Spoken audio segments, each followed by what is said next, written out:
Here's how to develop an elite mindset when it comes to training, muscle, and fat loss. The key here is all outcomes are equal to the events and the response. So when something happens, it's how you respond to it, which determines your mindset. Typically, your mindset needs to be independent and positive. So if you don't know me, my name is Anthony Lam, and I'm a coach and gym owner and trainer over the last 13 years, and I've helped so many clients achieve their fitness goal. And what separates those who are successful and those who fail their goals really comes down to mindset.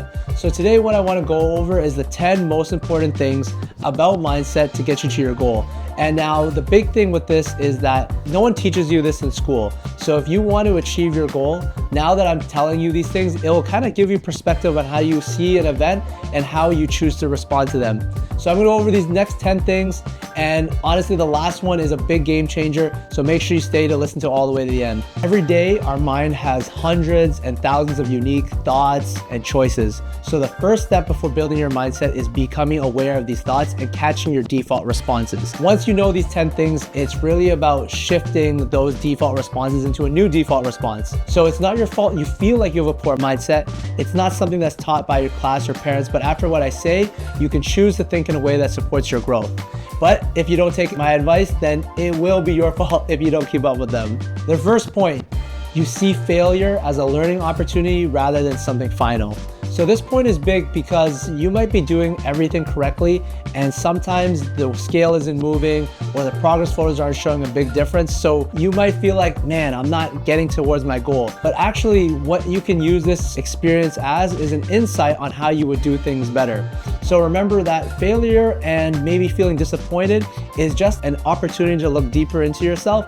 And if you are successful, then you can use that as something that pushes you forward into the next step of your goal. Number 2, you make decisions purely off emotion rather than logic. And this one I see all the time because sometimes it doesn't even have to be related to training. Something in life might happen or your job might happen or something in your relationship that throws you off your normal game. You're just having a bad day. And what your default response is having a bad day can change from person to person. Some people, when they're feeling emotional, they go to eating or they go to their vices, maybe like gaming, porn, anything that would throw you off from doing what you know you're supposed to do, which is maybe like eating healthy or training. So when you get emotional, it throws you off in terms of like tapping into your logical side of your brain. There's like two sides of it. Your logical side of the brain knows the facts, but the emotions feel so big that you don't want to follow the logic. So what you want to do here instead is there's lots of different things to keep you more aware and catch yourself in the way you're thinking. One idea is box breathing, where you're doing an inhale for 6 seconds and then an exhale for 8 seconds and another inhale for 6 and another exhale for 8. The idea here is you're focusing on your breathing so that way you can become more aware of your thoughts. You can think more clearly and determine, okay, am I responding emotionally or am I responding logically on what I need to do day to day? Number 3, you say what you mean and make it happen over making excuses. So I love this point because I remember when I was in university and all the time, you know, when you're talking to your friends or your peers or your professors, you always say, yeah, one day I'm gonna do this, one day I'm gonna do that. Or even in small stuff where you see that person that you haven't seen in a long time and you're like, yeah, let's go hang out, let's go get dinner, and you don't actually do it. It's kind of like something built into your culture, and I know it's big in my culture where family will see each other but they don't actually mean what they say. And to me that bothers me deep down because I think our words are bond. Like what we say with our words, we should be honoring that essentially. So I try never to say anything that I don't mean, and if I do say it, I will follow through with it. Like if I say I'm gonna go play pickup basketball, if I say to my friend I'm gonna go to the gym, I'm actually gonna do it because I want to be a person who respects my own self and respects my own thoughts and my honesty. So when you set a goal and you say that you're going to do something, actually do it instead of making excuses of like, oh, this happened, that happened. You know, like there's been many times where you know you're supposed to work out and you can't get access to the gym. Maybe your car broke down or something. Well, why can't you work out at home? It's the idea of finding solutions rather than focusing on the problems itself. Number 4, no confidence comes with action and reps rather than a feeling. So a lot of times people come up to me and is like, yo, how are you so confident about training, and how are you so confident about running a business and actually like achieving success in these things? Well, it's not something that came naturally at first. It came with a lot of fear, and I still get scared about stretching myself and like leaving my comfort zone. The big thing here is that you expose yourself to new stress, just like how you would in training. And what ends up happening is all those things that used to make you scared to do suddenly don't feel as scary and just become part of your process. And then when you see some success, that's kind of like society and life telling you that, hey, you leaving your comfort zone actually helped you. And because you go through these experiences more and more, that's when you start to gain confidence. You gain confidence through competence, not by just talking yourself up and saying, hey, I'm confident, I'm confident, I'm confident. So that applies to the gym, right? When you start building some muscle and you notice your bench press goes up, you're building confidence. When you restrict your calories and you're seeing a move drop in the scale, you're building confidence. You suddenly realize, wait a second, I can actually do this. And that builds it to a snowball until you reach your end goal. And when you reach your end goal, that's when you'll set a new goal. And basically you go from one level to the next level to the next level. And it applies in the gym and in business and relationships and any way you want to apply your elite mindset to. Number five, a typical mindset is when you start to feel sorry for yourself. It's kind of like when you say like you're a victim of certain things. And that's not to mean that hard things and like terrible things happen in your life, but you want to make sure you don't let these events define you. Because on that same flip side, I'm sure there's some good events that you can use to uplift yourself.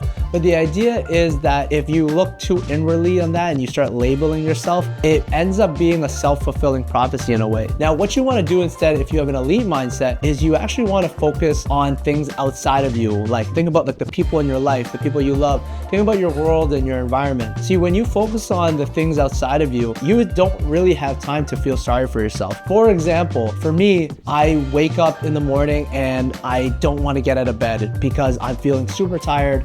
I just had a long ass day and I'm kind of like building up these little excuses. That little bitch inside is kind of being like, oh yeah, like don't do this. But then I remember, okay, well, why am I getting up? Well, I have to get up and I have to see my 3 clients. What are my clients' goals? My clients' goals are to be consistent in the gym. One of my clients' goals is to lose like 20 kilos. One of my other clients' goals is to build a bench press. So I'm thinking about them. And I'm thinking about, man, how good would it feel if I can actually get them there? And I have a job to do. So I get out of bed and I'm focusing on what I have to do for them to make them have an amazing training session. And that makes me not feel so sorry for myself and instead puts me to work and gets me to focus on my process. And I love this one because a lot of coaches who play basketball or box, they'll use this all the time. And it's the idea of process versus the result or the outcome. Sometimes we get too caught up on the result. Yeah, we need to score 100 points. Yeah, we need to get X many clients. Yeah, we need to make this much money. But instead, while that's important, you got to focus on what's your process. Your process is, okay, you show up, you work on your technical skills, you make the plays. Then when you focus on that, then the results and the outcomes start to show after. So process over outcome, don't feel sorry for yourself, instead focus on what's around you. So number 6 is focusing on what you can control versus what you can't control. So a big one here is a lot of barriers can stop you from staying on track when it comes to your fitness and nutrition. A lot of barriers that I hear are, it could be kids, it could be lack of time, it could be lack of money. Now, if you really think deeply about it, yes, maybe there's some constraints and you got to take care of your kids, you got to go to your job to make money, but what are solutions that you can to keep your fitness journey going? Because there's never going to be a perfect time for you to do it, because especially when it comes to fitness, like you don't win fitness, right? Basically what I mean when I say that is you don't reach a goal and say, okay, I'm done, I'm going to stop working out, I'm going to stop eating healthy. It's a lifelong thing. So if you focus on what's holding you back, that same thing is just delaying the inevitable, which is, hey, you need to work out and you need to eat healthy, and it's going to be suboptimal sometimes. But if your suboptimal is the best you can do, it's probably better than doing nothing at all. So focus on what you can control, not what you can't control. My last mindset tip is having big body language instead of wearing emotion on your sleeve. And this is a funny one, and I feel like it really hits home with my athletes the most. Like, think about a time where, you know, you're just having a bad day, and versus the times where you're having an amazing day and like